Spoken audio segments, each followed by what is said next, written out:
तो चलिए सीधा इसमें गहराई से उतरते हैं। आज के इस एक्सप्लेनर में हम वेब 3 के इतिहास में हो रहे एक बहुत ही सच में एक बहुत बड़े बदलाव को डिकोड करने वाले हैं। अवेक इकोसिस्टम से एक ब्रेकिंग न्यूज आ रही है और इसे कम्युनिटी में द ग्रेट माइग्रेशन कहा जा रहा है। अब क्रिप्टो स्पेस में रोज ढेरों अपडेट्स आते हैं, राइट? लेकिन ये कोई रूटीन सा टेक अपडेट नहीं है। ये डाई लिक्विडिटी का एक ऐसा विशाल ट्रांसफर है जो आने वाले कई सालों तक एक बहुत बड़े माइलस्टोन के तौर पर देखा जाएगा। स्क्रीन पर जो कोड आप देख रहे हैं उस पर जरा गौर कीजिए।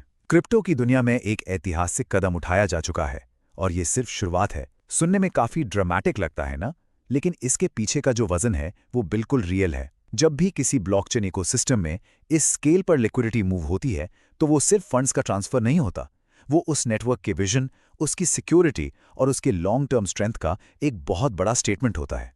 हम पुरानी कमजोर प्रणालियों को पीछे छोड़कर एक नेक्स्ट लेवल फ्यूचर की तरफ बढ़ रहे हैं। सेक्शन 1, एक ऐतिहासिक कदम, अवेक इकोसिस्टम को आगे बढ़ाना। चलिए देखते हैं कि आखिर इस वक्त बैकग्राउंड में चल क्या रहा है।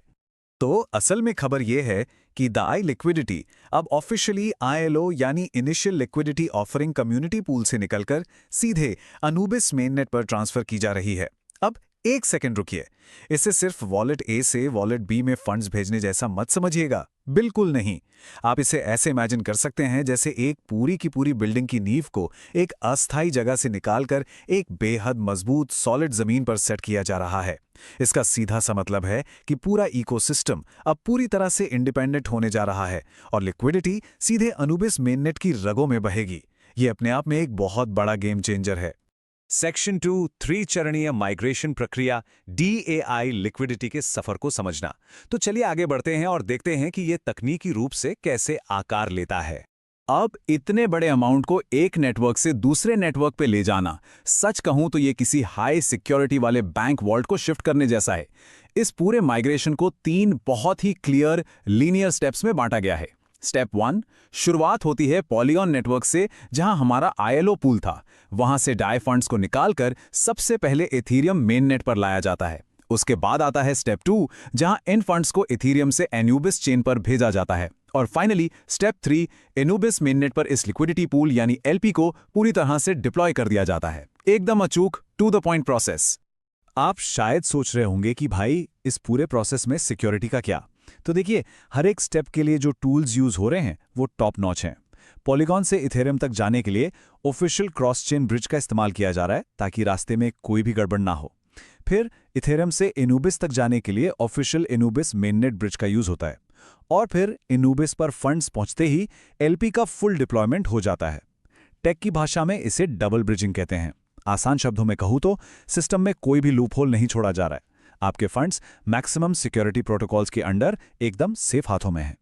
सेक्शन 3, द ग्रेट एंकरिंग, सुरक्षा के पीछे की रणनीति। कैसे हो रहा है ये तो हमने समझ लिया, पर क्यों ऐसे हो रहा है वो और भी दिलचस्प है। अब इस स्लाइड के बारे में जो सबसे दिलचस्प बात है वो ये है कि इस पूरी स्ट्रेटेजी को द ग्रेट एंकरिंग का नाम दिया गया है। एंकरिंग मतलब किसी चीज को एकदम चट्टान की तरह मजबूती से गाड़ देना। जरा सोचिए, फंड्स को सीधे पॉलीगॉन से अनूबिस पर भी तो ले जाया जा सकता था ना, पर नहीं, उन्हें जानबूझकर इथीरियम की सिक्योरिटी लेयर से गुजारा जा रहा है। और ऐसा इसलिए क्योंकि इथीरियम पर रोजाना अरबों डॉलर्स के ट्रांजैक्शन होते हैं, उसकी सिक्योरिटी टेस्टेड है।